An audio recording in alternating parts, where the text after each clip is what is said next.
Hey guys, Sean here, welcome to the F1 Word and to my qualifying report for the German Grand Prix, and I have to say, what a session that was. Drama, surprises, and a fight for pole position that went right down to the wire.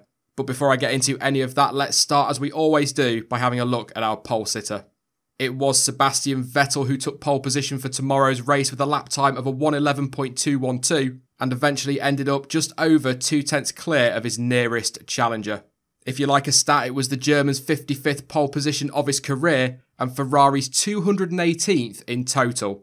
To be honest, it looked as though Bottas had just about pipped him to pole right at the end of the session, but with his last flying lap and with the checkered flag already out, Sebastian Vettel pulled out one hell of a lap. That car looked like it was on rails, quite frankly, and snatched pole position from the Finn.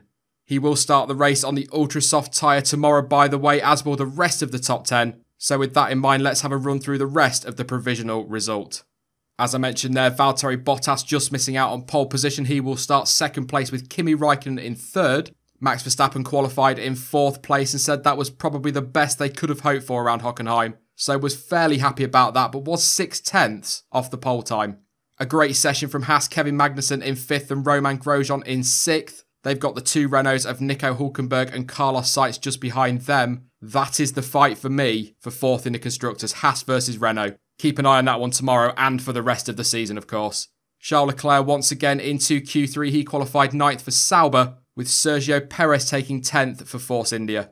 And in terms of strategy, as I just said there on Sebastian Vettel, everybody in the top 10 will start tomorrow's race on the ultra-soft tyre. Fernando Alonso starts in 11th place for McLaren, his best qualifying for a while really, and so he could be one to keep an eye on. Of course, free choice of tyre from there. Sergey Sirotkin, I'm going to talk about him in just a moment. Fantastic session from him. And I think as well, Marcus Ericsson, he'll be fairly happy with P13, even though he was quite a way off his teammate Charles Leclerc. Lewis Hamilton, who I will talk about in just a moment, starts 14th place. Not great for him at all. Daniel Ricciardo, of course, gets some penalties. He didn't set a time in Q2, so qualified 15th, but will start 20th. Esteban Ocon is one of the surprises, getting knocked out in Q1. He qualifies 16th. Of course, will get bumped up when Ricciardo takes his penalty. But given what Force India were expecting this weekend and where his teammate is, of course, he'll be very disappointed with that. Both Toro Rossos also out in Q1. Gasly out qualifying Hartley. Lance Stroll a long way off his teammate. He ended up 19th. And Stoffel Vandoorne is plumb last for McLaren. But as I'm going to talk about a little bit later in the video, there could well be an explanation behind that. There is really only one place to start, and that is Lewis Hamilton, who will start tomorrow's Grand Prix from 14th on the grid after he was told by the team to stop his car in Q2 due to a hydraulic problem. The world champion did attempt to push his car back to the pits, but understandably eventually gave up on that. It was a hell of a distance, to be fair, and that resulted in the end of his session. There was a lot of talk that Lewis, who ran very wide at turn 1 and returned to the track by bouncing heavily across the curbs, had actually caused the issue himself, and there was some initial confusion over it all. Now, Hamilton stated that the issue occurred before he ran wide at turn 1, and that was not the cause, but team boss Toto Wolff later told Channel 4 that it was Hamilton running wide that caused the issue. However, a little later after the session, Mercedes confirmed that Hamilton was not to blame. They stated, "We had the failure at turn 1 as Lewis ran the normal curb, which all the drivers use in that stage of qualifying. Then, with failed power steering as a result of the hydraulic failure, he had the jumping moments that were seen on TV and which people understandably thought might have been the cause of the issue, but were in fact a consequence of it." The team have also added that they are not expecting to find any damage to the Brit's engine or gearbox, so he should avoid having to start any further down the grid. Looking at the race though, with a couple of quick cars out of position, of course Daniel Ricciardo will be starting well back. We are pretty much guaranteed some action in the race tomorrow. However, Lewis Hamilton is not confident of a comeback similar to that at Silverstone.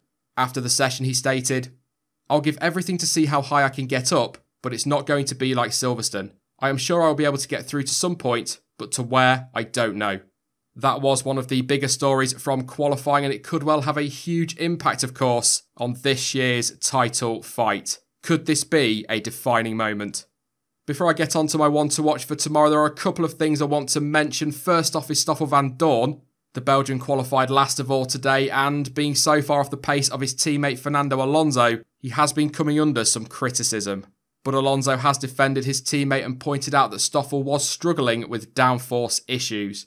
So if that is true, and really we have no reason to doubt that it is, that would go a long way to explaining why Vandoorne has struggled of late and why he is so far off the pace of his teammate today. But regardless of all of that, there is definite pressure on him. But to be honest, that's probably a topic for another video. Back to what was said, and speaking shortly after the session, Fernando Alonso stated, "I think he's doing what he can.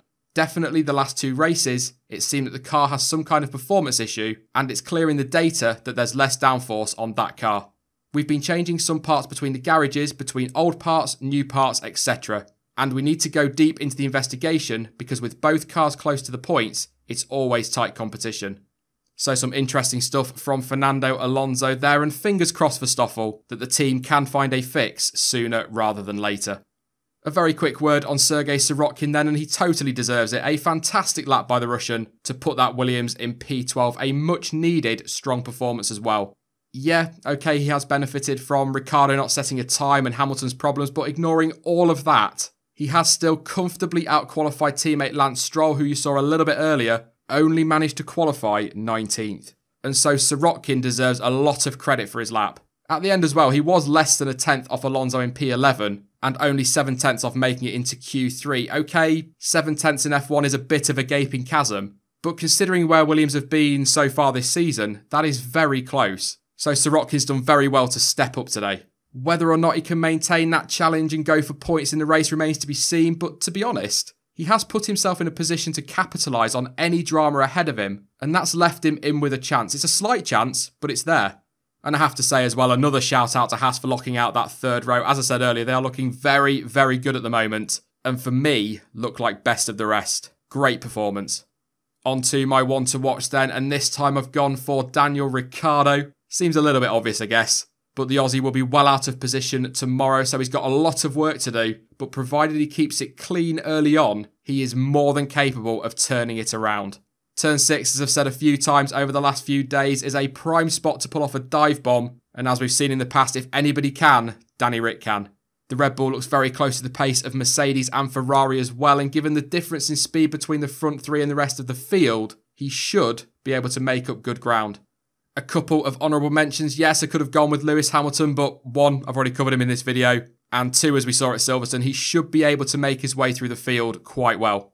Alonso gets that free tyre choice from 11th, and given the better race performance of the McLaren, he should be able to grab some good points as well. But also watch out for Esteban Ocon coming back from P16, and I fully expect that Nico Hülkenberg starting in his favoured P7 to go well too. That is it for the German Grand Prix qualifying report then, and now that we know what the grid will look like, who do you think will take victory tomorrow? What is your top 3, and who is your one to watch? And also, of course, where do you think Lewis Hamilton and Daniel Ricciardo will recover to? Let me know your thoughts in the comments section down below. I will be back live tomorrow with the German Grand Prix watch along, and of course, we will also be live at 5 for the race debrief. In the meantime though, you can follow me on social media. Links to Twitter, Instagram, Facebook and to Discord are all in the description down below. But as ever, thank you for watching. I've been Sean, this has been the F1 Word, and until next time, goodbye.